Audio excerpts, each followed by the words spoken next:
Today we'll be taking a look at some Umarex replicas, because these replicas are further evidence that air guns are amazing.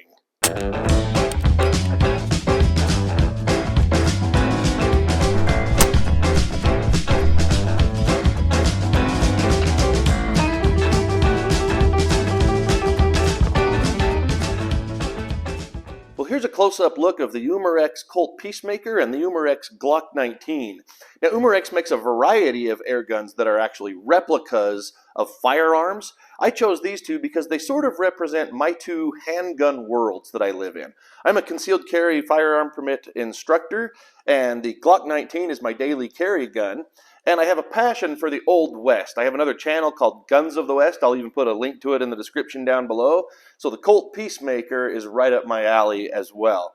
Let's take a look now at how these compare to their firearm counterparts and see if they are realistic replicas.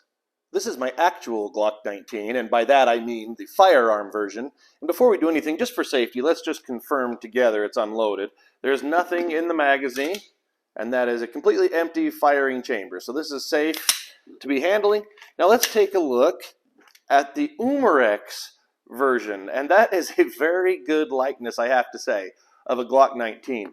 Let's just clear this one as well. You notice the magazine looks a bit different coming out of there because that just holds BBs, 15 of the old copper BBs, and then if I pull back the back strap, there's a compartment for a 12-gram CO2 cartridge, which is what both of these guns are powered by. Now I'll put this back strap back on, which, by the way, I should point out, this is ingenious, I think, from Umarex. There's a little built-in Allen key that just folds down, and that is the tool I use to loosen up and tighten where the CO2 cartridge is held, also tightening it up to puncture it. So that's all built in. You don't need to carry an Allen key with you when you go out to shoot one of these. The magazine release on this gun is just identical to the one on the firearm Glock. Let's just go kind of from the back up to the front. The slide plate, the cover plate on the back, obviously it's just decoration on the Umarex. It doesn't need to do anything, but it looks very much like the real Glock. Stippling looks about the same. The Umarex does not have this little hole back here that can be used for removing plugs like the one I've got installed in the back strap there. Sights look exactly the same as far as the sight picture goes, but the shape is a little different on the Umarex on the front sight. And you'll notice on the Umarex, the front sight sits a little farther back on the slide. Speaking of the slide does not move on the Umarex. There's no need for it to.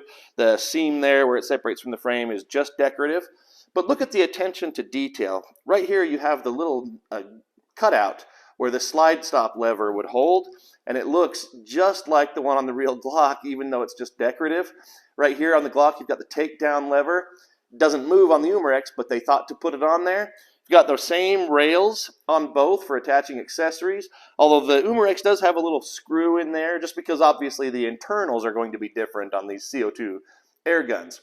One little inaccuracy, and I'm not going to fault them for it, you can see on the firearm Glock you've got two pins up here, and then one back here for holding the bottom of the rear section of the trigger assembly. Well, on the Umarex, they got the front two, they just left out that one. Again, not a big deal at all. I wouldn't complain about that. One other inaccuracy, it does say Glock and 19 in Austria, but it does not say the caliber right here. Instead, they put it right here, right next to the serial number. And that is where the serial number would be on a real Glock, at least one of the places. But this one, you can see, has the caliber right here on the side where this one does not. Let's take a look at the other side. Over here, on the actual firearm, you've got the serial number again here and here, whereas on this one, you've got what I believe is just the model number there and there. Over here, you've got the little Glock logo on both in the exact same place, and you got the writing here. This one says Made in Austria, Glock Incorporated, Smyrna, Georgia. This one has the same little cutout for text, but it says officially licensed product of Glock. The triggers look very similar. They both have the little protruding trigger safety, but the Umarex also has a manual safety, that little button right there. Right now the safety is off, but if I press that button in, now the trigger cannot come all the way back. And speaking of the triggers, I'll just hold them both. Now that we know that these guns are both empty, when I pull the Glock, a Glock trigger is a little squishy. Some people don't like it. but when I pull back on the Umarex, it feels exactly the same, except just a little longer of a pull, but otherwise feels just the same. Firing chamber on the top looks a little wider on the Umarex, but again, that is just decorative. The real one is just a little thinner and has the caliber again right there and the Glock logo, where this one is just blank. But that is an incredible likeness, I have to say, of a Glock 19.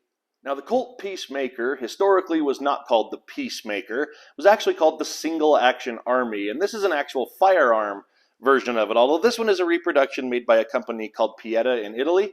But it is a working firearm and works exactly like the Colt Single Action does. Just a quick overview of the gun. We won't get into too much detail on this. You can watch the channel Guns of the West if you'd like to. Has a loading gate that opens and closes for loading the cylinder, and you can see here the cylinder is empty, again, just for safety to show that. One thing I want to point out, because this is a good detail in my mind, on a real Single Action Army, the hammer has 4 clicks when it comes back. Like that. And another thing to know about these, the cylinder will not turn until the hammer is pulled back 2 clicks to the half-cock position. Right there. Then it's free. You can open the gate, and that's how you'd load it up. Let's take a look at the Umarex version of it. Has the same loading gate, and when I open that, it feels just like I'm opening the loading gate on a Colt Single Action Army. It is amazing. And also the hammer. Now the hammer doesn't sit all the way down because of the way the internals work for releasing the CO2 gas. But if I put the hammer all the way down, listen to this. 1, 2, 3, 4. It is a 4-click system, which is incredible that that detail would match up. And cylinder is locked until, if I pull it back to the half-cock position, now I can rotate it for loading and unloading my chambers. Incredible attention to detail. Has the same ejector rod on both guns, there and there. You'll notice the barrel on the firearm is longer, but that is not an inaccuracy. Historically, when the Single Action Army was very first released, it was immediately available in 3 barrel lengths, 7.5, which is what this firearm is, 5.5, which is what the Umarex is, and there was also a 4 3/4. So this one is not inaccurate, it's just the middle size, how it was. And on the front end, and the Glock actually had this too, it actually has rifling in the barrel. And then if I tilt this up, I'm not actually pointing at me, but just so the camera can see, you can see the actual barrel down inside, and the same goes on that Glock gun. Now this one does not take BBs like the Glock. It is powered by CO2 right inside the grip. You've got your compartment there for the CO2, and a built-in Allen key again that fits in there just like it did on the Glock. What this one shoots, though, instead of BBs, are pellets. And instead of having to load a tiny little .177 caliber pellet into this big gun, what they've done, and I just love this, is included these cartridges that look like the 45 Colt cartridges, but you put the pellet right there in the back, and then when you go to load the revolver, that just drops in like the old cartridges would on the historical guns. It's just great detail and so much fun to shoot. So this, like the Glock 19, this is another fantastic likeness. I really would recommend these if you're looking for a fun way to shoot air guns that actually feel like firearms. And I will get out and do videos in the near future on each of these guns separately with a full review where we actually shoot them, test them for accuracy, test them for power, and even take a closer look at how they compare to their firearm counterparts. In the meantime, hats off to Umarex for the incredible attention to detail. Well, I really hope you enjoyed this look today at these 2 beautiful replicas from Umarex. Please don't forget to click that like button down below and subscribe to the channel so you can see more videos.